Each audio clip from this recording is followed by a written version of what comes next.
هو في ايه؟ رحت اجيب عيش بالبطاقة لقيت الفرن زحمة موت، قلت لا ما بدهاش، هقف في الزحمة وهجيب عيش بالبطاقة بدل ما اروح اجيب الرغيف ب5 وب10 جنيه من الفرن السياحي. وانا جاية بقى جبت شوية طلبات معايا، ولما روحت ولادي قالوا لي يا ماما احنا نفسنا ناكل سمك.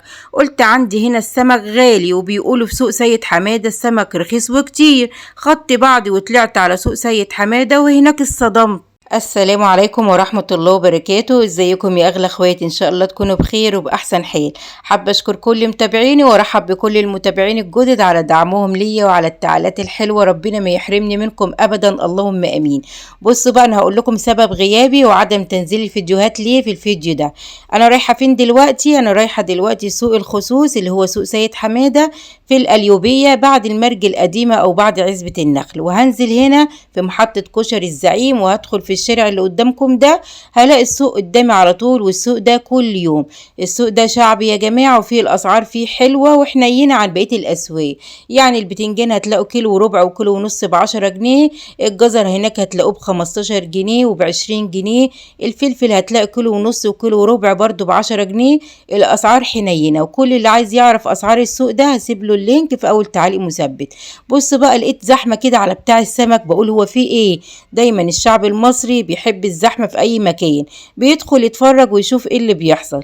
لقيت بقى أبو مينا بيبيع الأسماك عنده جميلة وأسعارها كلها رخيصة. كان بيبيع السمك البلطي اللي هو الصغير ده 3 كيلو ب100 جنيه، وكان عنده السمك التونة ب70 وب80 جنيه، والمكرونة اللي هي أم عين كانت عنده كيلو ونص ب100 جنيه. الأسعار كانت حلوة عند أبو مينا، وكل اللي عايز لينك الفيديو أو لينك اللي فيه الأسعار هسيبهوله في أول تعليق مثبت. تعالوا بقى شوفوا المشتريات اللي انا اشتريتها. ده العيش بقى اللي انا جبته من الفرن بالبطاقة، حلو مش وحش، احسن من العيش السياحي اللي هو لقمة وخفيف وقد كده ما بيشبعش حد. ده كله ردة ما شاء الله عليه، يعني الرغيف يشبع، يعني يشبع. الاول كان، بس دلوقتي ما شاء الله في افران بتعمله حلو، وفي افران بتسخطه بيبقى مسخوط قد كده. بتاخدي قد ايه في البطاقة يا مامتي؟ باخد اللهم صل على النبي، ده 3 افراد، 3 افراد في البطاقة. احنا 6 افراد، بس ما شاء الله 3 افراد بس اللي موجودين في البطاقة، وحاولت اللي انا ادخل التانيين ما دخلوش. فبحمد ربنا اللي احنا اصلا ال3 اللي في البطاقة ما خرجوش، والحمد لله.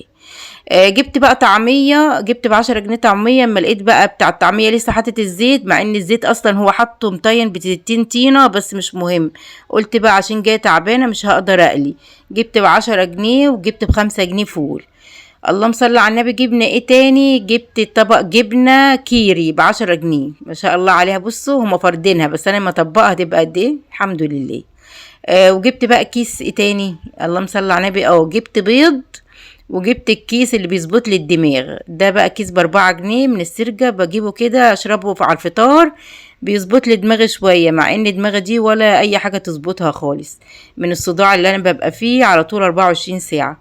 وجبت البيضة ب6 جنيه. اكتبوا لي عندكم البيضة بكام يا جماعة؟ في ناس بتقول البيضة اغلى من 6 جنيه عندهم. وجبت بقى كيس المخلي اللي انتوا شايفينه ده، ما شاء الله عليه ب10 جنيه، والله ب10، ما شاء الله عليه. عندنا السرجة بتوصوا بالمخلل يعني، حلو حاجة. وجبت بقى كوسة، وجبت طماطم. قلت هطبخ كوسة وهعمل جنبها شوية رز، والقرنين الفلفل دول طبت الكوسة يا جماعة. بس ولادي قالوا لي لا احنا مش هناكل كوسة، احنا عايزين ناكل سمك. فاضطريت ان انا اروح اجيب سمك علشان بقى نفسهم ياكلوا سمك، يعني هحرمهم، العيال بقالهم شهرين. فالحمد لله ان هم صابرين معايا لحد كده. قلت خلاص ماشي، هنعمل النهاردة سمك وجنبه رز صيادية وحبة سلطة. عندي الخيار في التلاجة ما اشتريتش يعني، وعندي الطماطم هاي، قلت هعمل بقى سلطة بقى. مع اني كنت جايباها اطبخ بيها كوسة، بس قلت زي بعض، كنت جايباها حمرا. الطماطم دي كنت جايباها ب15 جنيه من سوق سيد حمادة. بصوا بقى اللهم صل على النبي. جبت بقى السمك زي ما انتوا شايفين كده من عند ابو مينا، ونضفهولي والله التنظيف ببلاش، يعني هو ما خدش حق التنظيف، وحط لي حبه السمك المكرونه ده طبة الميزان. اللهم صل على النبي. جبت كيلو وربع ب100 جنيه، اللي هو السمك التونه اللي قدامكم ده، بس حلوه يعني، لقيتها طازه وفريش كده جبت منها. جبت اللهم صل على النبي 2 كيلو، يعني بصوا السمك ده قطع 160 جنيه، احسبوها انتوا بقى. زيادة يعني. نضفولي، وقلت بقى همسكه ادعكه وانضفه انا بالدقيق والليمون وكده وهعمله بقى معاكم. مسكت بقى المواعين، انا كنت هعمل السمك، بس اول ما لقيت المواعين متكومه، ولادي بقى في الكليه وفي المدارس مش فاضيين يغسلوا، قلت خلاص هغسل المواعين معاكم وهعمل السمك بعدين. بصوا بقى المواعين ما خدتش في ايدي حاجه، لان انا ببدا بالكوبايات وبعدين الاطباق الصغيره، وبعدين ببص الاقي ايه المواعين خلصت على طول، فبتخلص بقى ما بتاخدش في ايدي حاجه، عشان ببدا بالحاجات اللي بتبقى عامله ايه زحمه دي على الحوض. خلينا بقى في المهم. انا بقيتش انزل لكم ليه فيديوهات اليومين اللي فاتوا دول، لان والله كنت تعبانه جدا، لان كنت عامله عمليه المراره ومعاها فتق في الحجاب الحاجز بتاع القفص الصدري، فكنت الحمد لله احمد ربنا على كل شيء، فاللي يشوف بلوة غيره تهين عليه بلوته زي ما بيقولوا كده في الامثال. فانا احمد ربنا الحمد لله اللي انا قمت بالسلامه، ودلوقتي بمشي على العلاج، ادعولي بالشفاء. بشكركم على تعليقاتكم الحلوة وعلى دعواتكم ليا، بحبكم والله، ووجودكم في القناة شرف ليا. الحمد لله بإذن الله بقيت أحسن من الأول بكتير. كنت بنزل على قناة مامتي طباخة، بروح الأسواق، والله كنت باجي خلصانة كده خالص، فما كنتش بقدر أنزل لكم على القناة دي حاجة خالص. فالحمد لله أنا اتحسنت عن الأول بكتير.